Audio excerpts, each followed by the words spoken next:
Hi, everyone. This is Marshall Goins, one of the counselors at Jones, and this is part two of the Paving Pathways counseling event for junior students and families. The Paving Pathways counseling program will be doing 4 different seminars throughout this school year. Our first seminar is in the month of November, and that's going to be an introduction to the Paving Pathways counseling program. And so students can expect an overview of how counselors will support them this year, specifically as it relates to their post-secondary planning experience. Our second seminar will be in February, and that topic is going to include researching a college and choosing a post secondary plan while also keeping future careers in mind.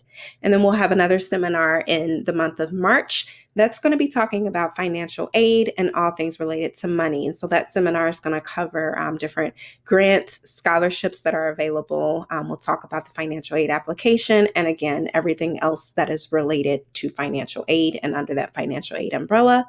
And then the last seminar that we have will be in the month of May, and that's going to be a further exploration into post-secondary planning. And so students really are going to do a lot of research on their post-secondary pathway and specifically use Naviance to research their next step.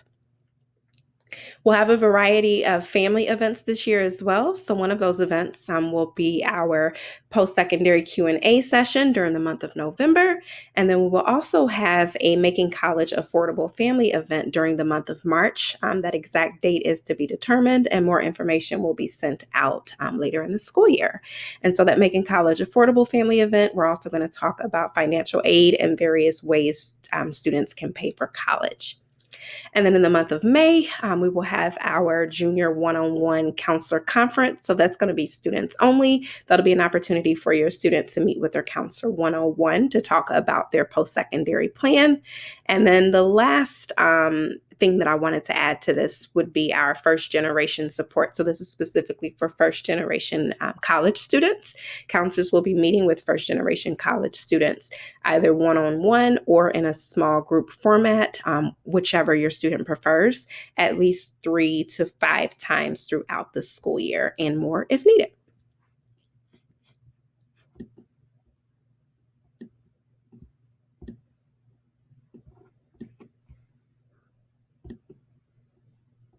So these are our assignments that we have for the Paving Pathways program. So as you can see, our first assignment is going to be due May 1st, and that is the 5 first choice college list or an alternative post-secondary plan write-up. So more information about these assignments are made available in your student's Google Classroom. So you can just check in with your student and have them pull up this list of assignments. But I'll briefly go through these just so everyone's on the same page and you all know what to expect.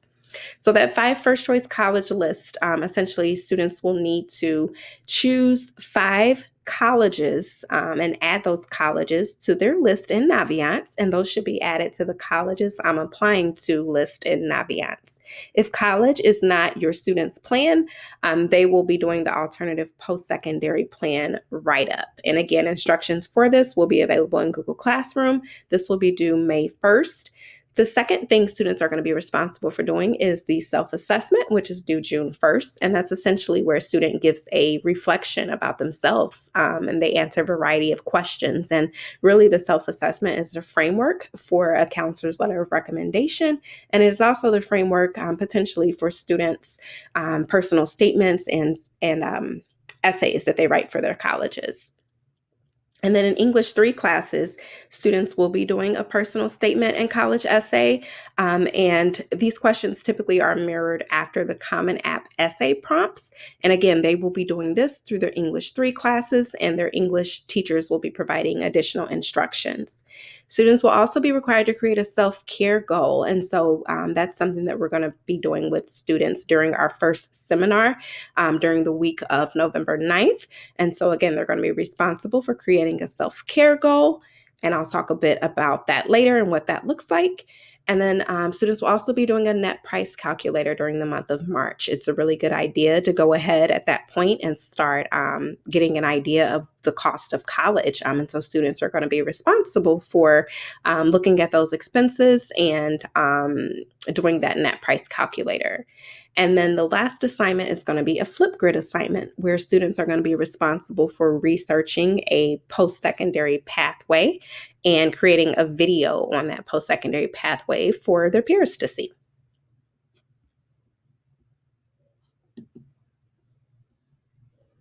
And so Naviance, hopefully everyone's familiar with that. At this stage, Naviance is a post-secondary planning tool, and it's also a communication tool that the counseling team uses to send updates to students and families. And so we have the web address listed here to access Naviance. Hopefully parents and guardians are added to Naviance at this point. If you are not, please ask your student to add your email address to their Naviance account so you can receive emails from the counseling department. And you will also need a Naviance parent code, and that is something that your student's counselor can send to you.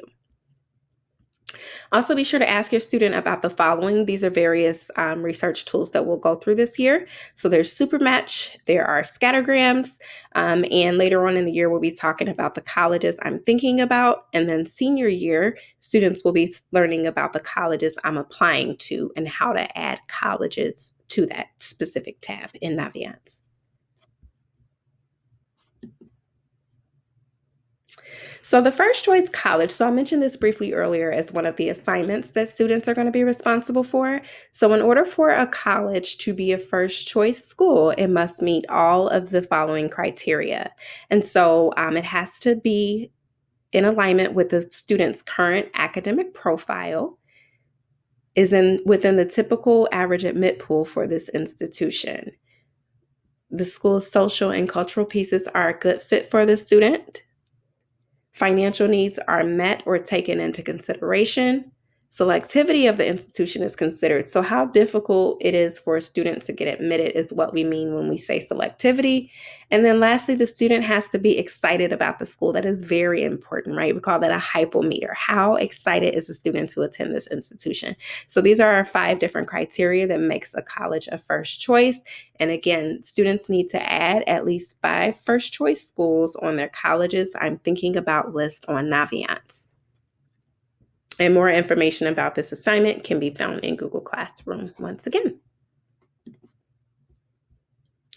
And so the parent and guardian role, which I think is very important for us to highlight, your role this is to support and encourage your student. Keep in mind that this is your student's process and not yours. However, you are there to be a support and an encouragement for them.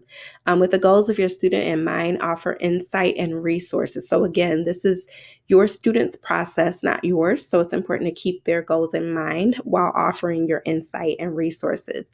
Also have honest conversations. Talk about what is feasible for you all as a family, what is feasible for you all as far as location, and setting parameters around these things. If it's possible at all, take your students on a college visit. We recognize that that's not feasible for everyone to do, but if it is feasible, take your students on a college visit. If you don't have means to drive there are trains and buses and various forms of public transportation to visit colleges if possible. Don't complete applications or write essays or call schools on behalf of your students. Your students, again, drive this process and not you. And lastly, be sure to communicate with your student. This is very important that everyone's on the same page and conversing throughout this process. And so there should be two-way communication here, but especially parents communicate with your student.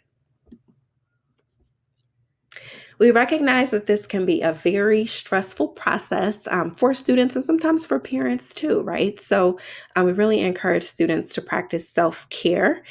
Counselors will be asking students to create a self-care goal. So as I mentioned earlier in our very first seminar lesson, we'll be talking about self-care and creating a self-care goal. That's something that all students will be responsible for. And then these are just some examples of self-care strategies that counselors have provided for students to use. And so some examples include eating healthier, being sure to get regular exercise, and having a healthy routine. Also reducing screen time. We recognize that in this time of remote learning, students are expected to be at their computer screen for hours on end. So our goal is for students to be able to take breaks to reduce their screen time and take breaks away from the computer, take breaks away from their cell phones, and just having a regular and healthy sleep routine, and again, a healthy eating pattern as well.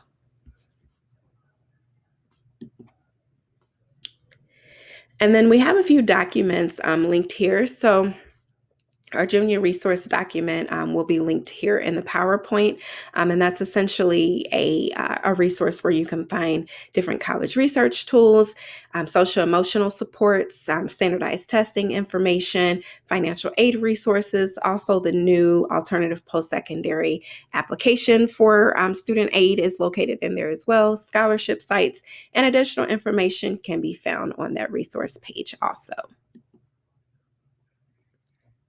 And so we talk a lot about college throughout this presentation, but I do want to just be mindful that there are other paths outside of college. And so those paths include gap year, military, employment, apprenticeships, and also trade school, right? And so if a student has one of these other post-secondary pathways in mind, it's really going to be important that they speak with their counselor about what that next step looks like for them. So again, we are here to support you no matter what your post-secondary pathway is. Just make sure that you're reaching out to your counselor to ask for that information. And that is all we have for today. Thank you all for taking the time to listen. Please be sure to bring any follow-up questions that you have to our Q&A session. Thank you for your time.